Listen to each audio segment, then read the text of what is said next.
ನಮಸ್ಕಾರ ಸ್ನೇಹಿತರೆ, ನಮ್ಮ ಚಾನೆಲ್ಗೆ ಸ್ವಾಗತ. ಕರ್ನಾಟಕದ ರಾಜಕೀಯ ಇದೊಂದು ಥ್ರಿಲ್ಲಿಂಗ್ ಸಿನಿಮಾ ಇದ್ದ ಹಾಗೆ. ಪ್ರತಿ ನಿಮಿಷವೂ ಟ್ವಿಸ್ಟ್, ಪ್ರತಿ ಕ್ಷಣವೂ ತಿರುವು. ಇಲ್ಲಿ ಕೆಲವರು ಸೈಲೆಂಟ್ ಆಗಿ ಕೆಲಸ ಮಾಡ್ತಾರೆ, ಇನ್ ಕೆಲವರು ಸೌಂಡ್ ಮಾಡ್ತಾನೆ ಇರ್ತಾರೆ. ಆದ್ರೆ ಈ ಇಬ್ಬರು ವ್ಯಕ್ತಿಗಳು, ಇವರ ಸ್ಟೈಲೇ ಬೇರೆ. ಒಬ್ರು ತಮ್ಮ ಲೇಖನದಿಂದಲೇ ರಾಜಕೀಯದ ದಾರಿ ಮಾಡ್ಕೊಂಡವರು, 2 ಬಾರಿ ಸಂಸದರಾಗಿ ಡೆವಲಪ್ಮೆಂಟ್ ಅನ್ನೋ ಪದಕ್ಕೆ ಬ್ರ್ಯಾಂಡ್ ಆದವರು, ಮೈಸೂರಿನ ಫೈರ್ ಬ್ರ್ಯಾಂಡ್ ಅಂತಾನೆ ಫೇಮಸ್ ಆದವರು ಅವರೇ ಪ್ರತಾಪ್ ಸಿಂಹ. ಇನ್ನೊಬ್ರು ಝೀರೋದಿಂದ ಹೀರೋ ಆದವರು, ಒಬ್ಬ ಟ್ಯೂಷನ್ ಮಾಸ್ಟರ್, ಸಾವಿರಾರು ವಿದ್ಯಾರ್ಥಿಗಳ ಭವಿಷ್ಯವನ್ನ ರೂಪಿಸಿ ಅಸೆಂಬ್ಲಿ ಮೆಟ್ಟಿಲೇರಿದ ಮೆಡಿಕಲ್ ಮಾಸ್ಟರ್ ಅವರೇ ಪ್ರದೀಪ್ ಈಶ್ವರ್. ಟೈಟಲ್ ನೋಡಿದ ತಕ್ಷಣ ನಿಮ್ಗೊಂದು ಪ್ರಶ್ನೆ ಬಂದಿರುತ್ತೆ, ಪ್ರದೀಪ್ ಈಶ್ವರ್ ವರ್ಸಸ್ ಪ್ರತಾಪ್ ಸಿಂಹ, ಇವರಿಬ್ಬರಲ್ಲಿ ಯಾರು ರಿಯಲ್ ಗೇಮ್ ಚೇಂಜರ್ ಅಂತ. ಯಾರ ದಾರಿ ಸರಿ, ಯಾರ ಆಟ ಜೋರು, ಇವತ್ತಿನ ಈ ವಿಡಿಯೋದಲ್ಲಿ ಎಲ್ಲವನ್ನು ಹೇಳ್ತೀವಿ. ಅದಕ್ಕೂ ಮುಂಚೆ ನೀವು ನಮ್ಮ ಚಾನಲ್ಗೆ ಸಬ್ಸ್ಕ್ರೈಬ್ ಆಗಿಲ್ಲ ಅಂದ್ರೆ ಈ ಕೂಡಲೇ ಸಬ್ಸ್ಕ್ರೈಬ್ ಆಗಿ ಹಾಗೂ ಬೆಲ್ ಐಕಾನ್ ಅನ್ನು ಕ್ಲಿಕ್ ಮಾಡಿ. ಸ್ನೇಹಿತರೆ, ಮೊದಲಿಗೆ ಪ್ರತಾಪ್ ಸಿಂಹ ಇವರ ರಾಜಕೀಯ ಎಂಟ್ರಿ ಹೇಗಿತ್ತು? ಇದು ಪೆನ್ ಟು ಪಾರ್ಲಿಮೆಂಟ್ ಜರ್ನಿ, ಅಂದ್ರೆ ಲೇಖನಿಯಿಂದ ಸಂಸತ್ತಿಗೆ. 90ರ ದಶಕದ ಕೊನೆಯಲ್ಲಿ ಪತ್ರಕರ್ತರಾಗಿ ವೃತ್ತಿಯನ್ನ ಶುರು ಮಾಡಿದ್ರು. ವಿಜಯ ಕರ್ನಾಟಕದಲ್ಲಿ ಇವರದ್ದು ಬೆತ್ತಲೆ ಜಗತ್ತು ಅನ್ನೋ ಅಂಕಣ. ಅದು ಬರೀ ಅಂಕಣ ಆಗಿರಲಿಲ್ಲ, ಅದೊಂದು ರಾಜಕೀಯ ಅಸ್ತ್ರವಾಗಿತ್ತು. ಖಡಕ್ ಮಾತು, ಹಿಂದುತ್ವದ ಸ್ಪಷ್ಟ ನಿಲುವು, ವಿರೋಧಿಗಳ ಮೇಲೆ ತೀಕ್ಷ್ಣ ಟೀಕೆ. ಈ ಮೂಲಕವೇ ಇವರು ತಮ್ಮದೇ ಆದ ಒಂದು ಫಾಲೋಯಿಂಗ್ ಅನ್ನ ಸೃಷ್ಟಿ ಮಾಡ್ಕೊಂಡ್ರು. ಇವರ ಗೇಮ್ ಚೇಂಜಿಂಗ್ ಮೂವಿ ಯಾವ್ದು ಗೊತ್ತಾ? 2008ರಲ್ಲಿ ನರೇಂದ್ರ ಮೋದಿಯವರ ಬಗ್ಗೆ ಬರೆದ ಯಾರು ತುಳಿಯದ ಹಾದಿ ಅನ್ನೋ ಪುಸ್ತಕ. ಸ್ವತಃ ಸಿಂಹ ಅವರೇ ಹೇಳ್ತಾರೆ, ಮೋದಿ ಅವರನ್ನ ಕರ್ನಾಟಕಕ್ಕೆ ಪರಿಚಯಿಸಿದ್ದೇ ನಾನು ಅಂತ. ಇದು ಅವರನ್ನ ಬಿಜೆಪಿಯ ರಾಷ್ಟ್ರೀಯ ನಾಯಕರ ಕಣ್ಣಿಗೆ ಬೀಳುವಂತೆ ಮಾಡಿತು. 2014ರಲ್ಲಿ ಪತ್ರಕರ್ತ ಕೆಲಸಕ್ಕೆ ರಾಜೀನಾಮೆ ಕೊಟ್ಟ ಕೇವಲ 33 ದಿನಗಳಲ್ಲಿ ಅವರು ಪಾರ್ಲಿಮೆಂಟ್ ಕ್ಯಾಂಡಿಡೇಟ್ ಆದ್ರು. ಇದು ಇವರ ಮೊದಲ ಗೇಮ್ ಚೇಂಜಿಂಗ್ ನಡೆ. ಪತ್ರಿಕೆಯ ಅಂಕಣದಿಂದ ನೇರವಾಗಿ ಪಾರ್ಲಿಮೆಂಟ್ಗೆ ಜಿಗಿದ್ರು. ಈಗ ಬರೋಣ ಪ್ರದೀಪ್ ಈಶ್ವರ್ ಕಡೆ. ಇವರದು ಪಗ್ಗ rags to rich story, Kannada ಸಿನಿಮಾದ ಕತೆ. ಚಿಕ್ಕ ವಯಸ್ಸಲ್ಲೇ ಪೋಷಕರನ್ನ ಕಳ್ಕೊಂಡು ತುಮಕೂರಿನ ಸಿದ್ಧಗಂಗಾ ಮಠದಲ್ಲಿ ಆಶ್ರಯ ಪಡೆದವರು. ಅಲ್ಲಿಂದ ಶುರುವಾದ ಜರ್ನಿ. ಮನೆಯಲ್ಲಿ ಮಕ್ಕಳಿಗೆ ಪಾಠ ಹೇಳ್ತಿದ್ರು. ಲೋಕಲ್ ಟಿವಿ ಚಾನಲ್ನಲ್ಲಿ ಲೈಫ್ ಈಸ್ ಬ್ಯೂಟಿಫುಲ್ ಅಂತ ಮೋಟಿವೇಶನಲ್ ಶೋ ಮಾಡ್ತಿದ್ರು. 2006ರಲ್ಲಿ ಒಂದು ಚಿಕ್ಕ ಟ್ಯೂಷನ್ ಸೆಂಟರ್ ಅನ್ನ ಶುರು ಮಾಡಿದ್ರು. ಆದ್ರೆ ಅಸಲಿಯಾಟ ಶುರುವಾಗಿದ್ದೆ ಅಲ್ಲಿ. ಆ ಚಿಕ್ಕ ಟ್ಯೂಷನ್ ಸೆಂಟರ್ ಇವತ್ತು ಕರ್ನಾಟಕದ ಫೇಮಸ್ ಪರಿಶ್ರಮ ನೀಟ್ ಅಕಾಡೆಮಿಯಾಗಿ ಬೆಳೆದಿದೆ. ಇದೇ ಇವರ ರಾಜಕೀಯದ ಅಡಿಪಾಯ. ಹೇಗಂತೀರಾ? ಒಂದ್ ಕಡೆ ಈ ಬಿಸ್ನೆಸ್ ಇವರಿಗೆ ದೊಡ್ಡ ಮಟ್ಟದ ಆರ್ಥಿಕ ಸ್ವಾತಂತ್ರ್ಯವನ್ನ ಕೊಡ್ತು. ಮತ್ತೊಂದು ಕಡೆ ಸಾವಿರಾರು ವಿದ್ಯಾರ್ಥಿಗಳು ಮತ್ತು ಅವರ ಪೋಷಕರ ಒಂದು ದೊಡ್ಡ ನೆಟ್ವರ್ಕ್ ಸೃಷ್ಟಿಯಾಯಿತು. 2023ರ ಎಲೆಕ್ಷನ್ ಅಲ್ಲಿ ಇವರ ಪಂಚ್ ಡೈಲಾಗ್ ಏನಿತ್ತು ಹೇಳಿ?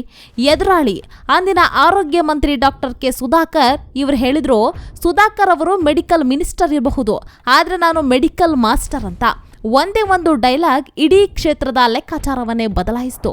ಒಬ್ಬ ಮೆಡಿಕಲ್ ಮಾಸ್ಟರ್ ಹಾಲಿ ಮೆಡಿಕಲ್ ಮಿನಿಸ್ಟರ್ ಅನ್ನೇ ಸೋಲಿಸಿ ಅಸೆಂಬ್ಲಿಗೆ ಎಂಟ್ರಿ ಕೊಟ್ರು. ಇದು ಅವರ ಮೊದಲ ಗೇಮ್ ಚೇಂಜಿಂಗ್ ನಡೆ. ಸ್ನೇಹಿತರೆ, ಇಬ್ರು ಕೂಡ ಗೆದ್ರು, ಆದ್ರೆ ಇವರ ಕೆಲಸ ಮಾಡೋ ಸ್ಟೈಲ್ ಸಂಪೂರ್ಣ ಡಿಫ್ರೆಂಟ್ ಆಗಿದೆ. ಆಕಾಶ ಭೂಮಿಯಷ್ಟು ವ್ಯತ್ಯಾಸ. ಮೊದಲು ಪ್ರತಾಪ್ ಸಿಂಹ ಅವರ ಬಗ್ಗೆ ನೋಡೋಣ. ಇವರು 2 ಟರ್ಮ್ MP ಆದವರು. ಅಂದ್ರೆ 10 ವರ್ಷಗಳ ಕಾಲ ಇವರ ಫೋಕಸ್ ಕ್ಲಿಯರ್ ಆಗಿತ್ತು. ಬೃಹತ್ ಯೋಜನೆಗಳು, ಮೂಲ ಸೌಕರ್ಯ, ಕೇಂದ್ರ ಸರ್ಕಾರದ ಜೊತೆಗಿನ ಸಂಪರ್ಕವನ್ನ ಬಳಸಿ ದೊಡ್ಡ ದೊಡ್ಡ ಪ್ರಾಜೆಕ್ಟ್ಗಳನ್ನ ತರೋದು ಇವರ ಸ್ಟೈಲ್ ಆಗಿದೆ. ಇವರ ಅತಿ ದೊಡ್ಡ ಸಾಧನೆ ಅಂತ ಹೇಳೋದೇ ಆ 10,000 ಕೋಟಿ ರೂಪಾಯಿಯ Bengaluru to Mysuru 10 lane expressway ವೇ. ಹೌದು, ಟೋಲ್ ಚಾರ್ಜ್ ಜಾಸ್ತಿ ಅಂತ ಜನ ಬೈತಾರೆ, ಅದು ಬೇರೆ ವಿಷಯ. ಆದ್ರೆ ಆ ಹೈವೇ ಸಂಪರ್ಕವನ್ನೇ ಬದಲಾಯಿಸಿದ್ದು ಸುಳ್ಳಲ್ಲ. ಅಷ್ಟೇಗೆಲ್ಲ Mysuru to Chennai Vande Bharat express, Mysuru railway ಸ್ಟೇಷನ್ನ 356 ಕೋಟಿ ರೂಪಾಯಿ ಅಭಿವೃದ್ಧಿ, ಅಶೋಕಪುರಂ ಸ್ಟೇಷನ್ ಟೆಕ್ನಾಲಜಿ ಪಾರ್ಕ್.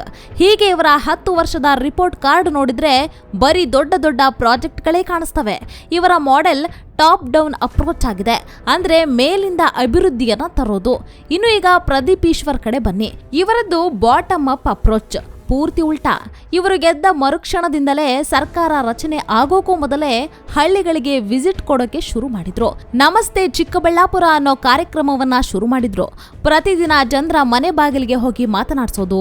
ಅಷ್ಟೇಗೆಲ್ಲ ಟೆಕ್ನಾಲಜಿಯನ್ನು ಬಳಸಿದ್ದಾರೆ. ಒಂದು QR ಕೋಡ್ ಸಿಸ್ಟಮ್ ಅನ್ನ ತಂದಿದ್ದಾರೆ. ಜನ ತಮ್ಮ ದೂರನ್ನ ಆನ್ಲೈನ್ ಅಲ್ಲಿ ಲಾಗ್ ಮಾಡಿದ್ರೆ ಇವರ ಟೀಮ್ ಅದನ್ನ ಫಾಲೋ ಅಪ್ ಮಾಡುತ್ತೆ. ಆದ್ರೆ ಇವರ ಅಸಲಿ ಗೇಮ್ ಚೇಂಜಿಂಗ್ ಸ್ಟೈಲ್ ಇರೋದೇ ಬೇರೆ. ಅದುವೇ ವೈಯಕ್ತಿಕ ದುಡ್ಡಿನಲ್ಲಿ ಸೇವೆ. ಹೌದು, ಇವರು ತಮ್ಮ ಸ್ವಂತ ಹಣದಿಂದ 5 ಆಂಬ್ಯುಲೆನ್ಸ್ಗಳನ್ನ ಉಚಿತವಾಗಿ ನೀಡಿದ್ದಾರೆ. ಚಿಕ್ಕಬಳ್ಳಾಪುರದಿಂದ ಬೆಂಗಳೂರಿಗೆ ಉಚಿತ ಸೇವೆ. ಇದಕ್ಕೆ ತಿಂಗಳಿಗೆ ಸುಮಾರು 12 ಲಕ್ಷ ರೂಪಾಯಿ ಖರ್ಚಾಗುತ್ತಂತೆ. ಇನ್ನು ನನ್ನ ಎಂಎಲ್ಗೆ ಸಂಬಳ ಪೂರ್ತಿ ವಿದ್ಯಾರ್ಥಿಗಳಿಗೆ ಮೀಸಲು ಅಂತ ಘೋಷಣೆಯನ್ನು ಮಾಡಿದ್ದಾರೆ. ಸರ್ಕಾರಿ ಶಾಲಾ ಮಕ್ಕಳಿಗೆ ಸೂಪರ್ 60 ಅಂತ ಟ್ರೈನಿಂಗ್ ಅನ್ನ ಕೊಡಿಸ್ತಿದ್ದಾರೆ. ಒಂದ್ ಕಡೆ ಸಿಂಹ ಅವರು ಕೇಂದ್ರದ ದುಡ್ಡಲ್ಲಿ ದೊಡ್ಡ ದೊಡ್ಡ ಪ್ರಾಜೆಕ್ಟ್ ಗಳನ್ನ ತಂದ್ರೆ, ಇನ್ನೊಂದ್ ಕಡೆ ಈಶ್ವರ್ ಅವರು ಸ್ವಂತ ದುಡ್ಡಲ್ಲಿ ನೇರ ಸೇವೆಯನ್ನ ಕೊಡ್ತಿದ್ದಾರೆ. ನಿಮ್ ಪ್ರಕಾರ ಇದರಲ್ಲಿ ಯಾವುದು ಬೆಟರ್? ಓಕೆ, ಇದೆಲ್ಲ ಹೊರಗಡೆ ಕೆಲಸ ಆಯ್ತು. ಇನ್ನು ಅಸೆಂಬ್ಲಿ ಅಥವಾ ಪಾರ್ಲಿಮೆಂಟ್ ಒಳಗೆ ಇವರ ಆಟ ಹೇಗಿತ್ತು? ಇಲ್ಲೊಂದು ಇಂಟ್ರೆಸ್ಟಿಂಗ್ ಕಾಂಟ್ರಾಸ್ಟ್ ಇದೆ ನೋಡಿ. ಪ್ರತಾಪ್ ಸಿಂಹ ಅವರು 2019ರಿಂದ 2024 ಅವಧಿಯಲ್ಲಿ ಇವರ ಅಟೆಂಡೆನ್ಸ್ ಎಷ್ಟು ಗೊತ್ತಾ? ಸುಮಾರು 86%, ಅಂದ್ರೆ ನ್ಯಾಷನಲ್ ಆವರೇಜ್ ಗಿಂತ 79% ಜಾಸ್ತಿ. ಇನ್ನು ಇವರು ಕೇಳಿದ ಪ್ರಶ್ನೆಗಳು 355, ನ್ಯಾಷನಲ್ ಆವರೇಜ್ 210ಕ್ಕಿಂತ ತುಂಬಾನೇ ಜಾಸ್ತಿ. ಕೊಡಗಿನ ಕಾಫಿ ಬೆಳೆಗಾರರ ಸಮಸ್ಯೆಗಿಂತ ಹಿಡಿದು ರಾಷ್ಟ್ರೀಯ ಹೆದ್ದಾರಿಯವರೆಗೆ ಸಾಕಷ್ಟು ಪ್ರಶ್ನೆಗಳನ್ನ ಕೇಳಿದ್ದಾರೆ. ಆದ್ರೆ ಇಲ್ಲೇ ನೋಡಿ ಟ್ವಿಸ್ಟ್ ಇರೋದು. ಇವರು ಭಾಗವಹಿಸಿದ ಚರ್ಚೆಗಳು ಎಷ್ಟು ಗೊತ್ತಾ? ಕೇವಲ 8. ನ್ಯಾಷನಲ್ ಆವರೇಜ್ 46ಕ್ಕೂ ಹೆಚ್ಚು. ಇದರ ಅರ್ಥ ಏನು ಅಂದ್ರೆ ಸಿಂಹ ಅವರದ್ದು ಡ್ಯುಯಲ್ ಸ್ಟ್ರಾಟಜಿ. ಪಾರ್ಲಿಮೆಂಟ್ ಒಳಗೆ ಪ್ರಶ್ನೆ ಕೇಳೋ ಮೂಲಕ, ಅಟೆಂಡೆನ್ಸ್ ಮೂಲಕ ಕೆಲಸ ಮಾಡುವ ಸಂಸದ ಅಂತ ರೆಕಾರ್ಡ್ ಮೇಂಟೈನ್ ಮಾಡೋದು. ಆದ್ರೆ ಪಾರ್ಲಿಮೆಂಟ್ ಹೊರಗಡೆ ಮೀಡಿಯಾ ಮುಂದೆ ಯಾರ್ಲಿಗಳಲ್ಲಿ ಫೈರ್ ಬ್ರ್ಯಾಂಡ್ ಆಗಿ ಮಾತಾಡೋದು. ಕ್ಲಾಸ್ನಲ್ಲಿ ಸೈಲೆಂಟ್, ಹೊರಗಡೆ ವೈಲೆಂಟ್ ಅನ್ನೋ ತರಹ. ಇನ್ನು ಪ್ರದೀಪ್ ಈಶ್ವರ್ ಇವರು ಫಸ್ಟ್ ಟೈಮ್ ಎಂಎಲ್ಎ ಆದವರು, ಹೊಸಬ್ರು. ಇವರ ಆಟ ಈಗ ತಾನೇ ಶುರುವಾಗಿದೆ. ಸದನದಲ್ಲಿ ಇವರ ಮೊದಲ ಭಾಷಣಗಳೇ ಸಖತ್ ವೈರಲ್ ಆಗಿದ್ವು. ತಮ್ಮದೇ ಕತೆ ಹೇಳಿ ಎಮೋಷನಲ್ ಆಗಿ ಮಾತನಾಡಿದ್ರು.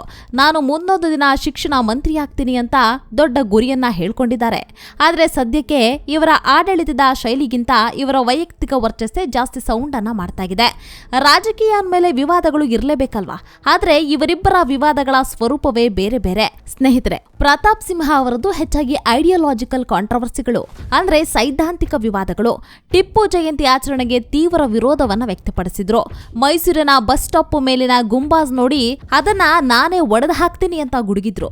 ಹುಣಸೂರಿನಲ್ಲಿ ಹನುಮ ಜಯಂತಿ ಮೆರವಣಿಗೆ ವೇಳೆ ಪೊಲೀಸ್ ಬ್ಯಾರಿಕೇಡ್ ಮುರಿದು ಕಾರನ್ನ ಚಲಾಯಿಸಿ ಅರೆಸ್ಟ್ ಆಗಿದ್ರು. ಇವೆಲ್ಲವೂ ಇವರ ಹಿಂದುತ್ವ ಫೈರ್ ಬ್ರ್ಯಾಂಡ್ ಇಮೇಜ್ ಅನ್ನ ಸ್ಟ್ರಾಂಗ್ ಮಾಡ್ತು. ಇವರ ಬೆಂಬಲಿಗರಿಗೆ ಇದೆಲ್ಲ ಸರಿ ಅನ್ಸಿದ್ರೆ, ವಿರೋಧಿಗಳಿಗೆ ಇದೆಲ್ಲ ತಪ್ಪು ಅನ್ನಿಸ್ತು. ಇನ್ನು ಪ್ರದೀಪ್ ಈಶ್ವರ್ ಅವರ ವಿವಾದಗಳೇ ಬೇರೆ. ಅವರದ್ದು ಅನ್ಕನ್ವೆನ್ಷನಲ್ ವಿವಾದಗಳು. ಎಂಎಲ್ಎ ಆದ ಕೆಲವೇ ತಿಂಗಳಲ್ಲಿ ಇವರು ಎಲ್ಲಿಗೆ ಹೋದ್ರು ಗೊತ್ತಾ? ಬಿಗ್ ಬಾಸ್ ಮನೆಗೆ. ಹೌದು, ಒಬ್ಬ ಶಾಸಕ ತನ್ನ ಕ್ಷೇತ್ರವನ್ನ ಬಿಟ್ಟು ರಿಯಾಲಿಟಿ ಶೋಗೆ ಹೋಗಿದ್ದು ದೊಡ್ಡ ವಿವಾದವನ್ನ ಸೃಷ್ಟಿ ಮಾಡ್ತು. ಜನಸೇವೆ ಮಾಡೋದು ಬಿಟ್ಟು ಟಿವಿ ಶೋಗೆ ಹೋಗಿದ್ದಾರಲ್ಲ ಅಂತ ಸ್ಪೀಕರ್ಗೆ ಕಂಪ್ಲೇಂಟ್ ಕೂಡ ಹೋಯ್ತು. ಇದು ಒಂದ್ ಕಡೆಯಾದ್ರೆ, ಈಗ ಲೇಟೆಸ್ಟ್ ನ್ಯೂಸ್ ಬರ್ತಾಗಿದೆ. ಅದೇನು ಗೊತ್ತಾ? ಇವರ ಸ್ವಂತ ಪಾರ್ಟಿ ಲೀಡರ್ಗಳೇ ಇವರ ವಿರುದ್ಧ ತಿರುಗಿ ಬಿದ್ದಿದ್ದಾರೆ. ಚಿಕ್ಕಬಳ್ಳಾಪುರದ ಸೀನಿಯರ್ ಕಾಂಗ್ರೆಸ್ ನಾಯಕರೆಲ್ಲ ಸೇರಿ ಕೆಪಿಸಿಸಿ ಅಧ್ಯಕ್ಷರಿಗೆ ಒಂದು ದೂರನ್ನು ಸಹ ಕೊಟ್ಟಿದ್ದಾರೆ. ಪ್ರದೀಪ್ ಈಶ್ವರ್ಗೆ ಅಹಂಕಾರ ಜಾಸ್ತಿ ಆಗಿದೆ. ಹಿರಿಯ ಕಾರ್ಯಕರ್ತರನ್ನ ಕಡೆಗಾಣಿಸ್ತಾಗಿದ್ದಾರೆ. ಇವರ ಒನ್ ಮ್ಯಾನ್ ಶೋನಿಂದ ಸ್ಥಳೀಯ ಚುನಾವಣೆಯಲ್ಲಿ ಪಾರ್ಟಿಗೆ ಸೋಲಾಗಿದೆ ಅಂತ ಗಂಭೀರ ಆರೋಪವನ್ನು ಮಾಡಿದ್ದಾರೆ. ಇದು ಪ್ರದೀಪ್ ಈಶ್ವರ್ ಅವರ ಗೇಮಿಗೆ ಬಂದಿರುವಂತಹ ದೊಡ್ಡ ಅಡ್ಡಿ. ಈಗ ಬರೋಣ ಅಸಲಿ ಪಾಯಿಂಟ್ಗೆ. ಯಾರು ರಿಯಲ್ ಗೇಮ್ ಚೇಂಜರ್? ಈ ಪ್ರಶ್ನೆಗೆ ಉತ್ತರ ಸಿಗೋದು ಇವರಿಬ್ಬರ ರಾಜಕೀಯದ ಸದ್ಯದ ಟರ್ನಿಂಗ್ ಪಾಯಿಂಟ್ ನಲ್ಲಿ. ಸ್ನೇಹಿತರೆ, ಪ್ರತಾಪ್ ಸಿಂಹ ಅವರು 10 ವರ್ಷಗಳ ಕಾಲ ಎಂಪಿ ಆಗಿದ್ದವರು. ಮೈಸೂರಲ್ಲಿ ಅಷ್ಟೆಲ್ಲ ಕೆಲಸವನ್ನ ಮಾಡಿದ್ರು. 2024 ಎಲೆಕ್ಷನ್ ಅಲ್ಲಿ ಏನಾಯ್ತು ಹೇಳಿ? ಟಿಕೆಟೇ ಸಿಗ್ಲಿಲ್ಲ. ಯಾಕೆ? ಎಲ್ಲರಿಗೂ ಗೊತ್ತಿರೋ ಕಾರಣ ಅಂದ್ರೆ ಡಿಸೆಂಬರ್ 2023 ಪಾರ್ಲಿಮೆಂಟ್ ಸೆಕ್ಯೂರಿಟಿ ಬ್ರೀಚ್. ಆ ಇಬ್ಬರು ಯುವಕರು ಪಾರ್ಲಿಮೆಂಟ್ ಒಳಗೆ ನುಗ್ಗಿ ಸ್ಮೋಕ್ ಕ್ಯಾನ್ ಸಿಡಿಸಿದ್ರಲ್ಲ, ಅವರಿಗೆ parliament visitor pass ಕೊಟ್ಟಿದ್ದೇ Pratap Simha ಅವರ ಆಫೀಸ್ನಿಂದ. ಇದು ರಾಷ್ಟ್ರೀಯ ಮಟ್ಟದಲ್ಲಿ ದೊಡ್ಡ ಮುಜುಗರವನ್ನ ತಂದಿತ್ತು. ಇವರ 10 ವರ್ಷದ ಅಭಿವೃದ್ಧಿ ಕೆಲಸಗಳನ್ನೆಲ್ಲ ಈ ಒಂದೇ ಒಂದು ಘಟನೆ ನುಂಗಿ ಹಾಕಿತ್ತು. ಬಿಜೆಪಿ ಹೈಕಮಾಂಡ್ ಇವರಿಗೆ ಟಿಕೆಟ್ ನಿರಾಕರಿಸಿ ರಾಜಮನೆತನದ ಯದುವೀರವರಿಗೆ ಮಣೆ ಹಾಕ್ತು. ಒಂದು ಕಾಲದ ಫೈರ್ ಬ್ರ್ಯಾಂಡ್ ಎಂಪಿ ಒಂದೇ ಒಂದು ತಪ್ಪಿನಿಂದಾಗಿ ರಾಜಕೀಯದಲ್ಲಿ ಸೈಡ್ ಲೈನ್ ಆಗ್ಬೇಕಾಯ್ತು. ಇದು ಇವರ ಗೇಮಿನ ಅತ್ಯಂತ ದುರಂತವೇ ಸರಿ. ಈಗ ಪ್ರದೀಪ್ ಈಶ್ವರ್ ಕಡೆ ಬನ್ನಿ.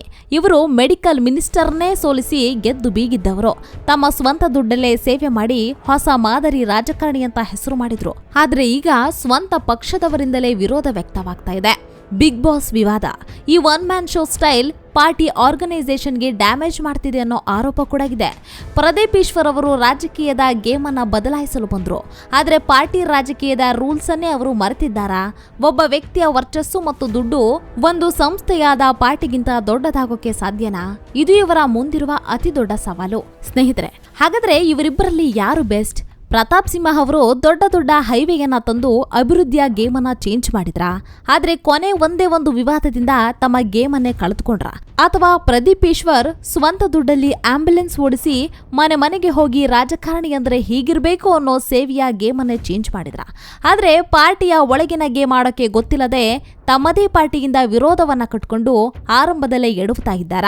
ಒಬ್ಬರು ಸಿಸ್ಟಮ್ ಒಳಗೆ ಇದ್ದು ಸಿಸ್ಟಮ್ನಿಂದಲೇ ದೊಡ್ಡ ಕೆಲಸವನ್ನ ಮಾಡಿದ್ರು, ಇನ್ನೊಬ್ಬರು ಸಿಸ್ಟಮ್ ಹೊರಗಿನಿಂದ ಬಂದು ಸಿಸ್ಟಮ್ಗಳಿಗೆ ಸವಾಲನ್ನ ಹಾಕ್ತಿದ್ದಾರೆ. ಪ್ರತಾಪ್ ಸಿಂಹ ಅವರ ಕತೆ ಒಂದು ಪ್ರಬಲ ರಾಜಕೀಯ ಪಕ್ಷದಲ್ಲಿ ಸಿದ್ಧಾಂತ ಮತ್ತು ಅಭಿವೃದ್ಧಿ ಎಷ್ಟು ಮುಖ್ಯವೋ ಅಷ್ಟೇ ಮುಖ್ಯ ಜಾಗರೂಕತೆ ಅನ್ನೋದನ್ನ ತೋರಿಸ್ತಾ ಇದೆ. ಒಂದು ಸಣ್ಣ ತಪ್ಪು ಇಡೀ ಕೆರಿಯರ್ ಅನ್ನೇ ಮುಳುಗಿಸಬಹುದು. ಇನ್ನು ಪ್ರದೀಪ್ ಈಶ್ವರ್ ಅವರ ಕತೆ ವೈಯಕ್ತಿಕ ವರ್ಚಸ್ಸು ಮತ್ತು ಸೇವೆ ಚುನಾವಣೆಗಳನ್ನ ಗೆಲ್ಲಬಹುದು, ಆದ್ರೆ ರಾಜಕೀಯದಲ್ಲಿ ಬಹಳ ಕಾಲ ಉಳಿಯಲು ಪಾರ್ಟಿಯನ್ನೋ ವ್ಯವಸ್ಥೆಯ ಜೊತೆ ಹೊಂದ್ಕೊಂಡು ಹೋಗುವ ರಾಜಕೀಯ ಪ್ರಬುದ್ಧತೆ ಬೇಕು ಅನ್ನೋದನ್ನ ತೋರಿಸ್ತಾ ಇದೆ. ಸ್ನೇಹಿತರೆ, ನಿಮ್ಮ ಪ್ರಕಾರ ಇವರಿಬ್ಬರಲ್ಲಿ ಯಾರು ನಿಜವಾದ ಗೇಮ್ ಚೇಂಜರ್? ಪ್ರತಾಪ್ ಸಿಂಹ ಅವರ ಮೂಲ ಸೌಕರ್ಯ ಮಾಡಲ್ಲ ಅಥವಾ ಪ್ರದೀಪ್ ಈಶ್ವರ್ ಅವರ ವೈಯಕ್ತಿಕ ಸೇವಾ ಮಾಡಲ್ಲ? ನಿಮ್ಮ ಅನಿಸಿಕೆಗಳನ್ನ ದಯವಿಟ್ಟು ಕಾಮೆಂಟ್ ಮಾಡಿ ತಿಳಿಸಿ. ಈ ವಿಡಿಯೋ ನಿಮಗೆ ಇಷ್ಟವಾಗಿದ್ರೆ ಲೈಕ್ ಮಾಡಿ, ಶೇರ್ ಮಾಡಿ ಮತ್ತು ನಮ್ಮ ಚಾನೆಲ್ಗೆ ಸಬ್ಸ್ಕ್ರೈಬ್ ಆಗೋದನ್ನ ಮರಿಬೇಡಿ. ಮತ್ತೊಂದು ಇಂಟ್ರೆಸ್ಟಿಂಗ್ ವಿಡಿಯೋದೊಂದಿಗೆ ನಿಮ್ಮನ್ನ ಭೇಟಿ ಆಗ್ತೀವಿ. ಅಲ್ಲಿಯವರೆಗೂ ಧನ್ಯವಾದಗಳು.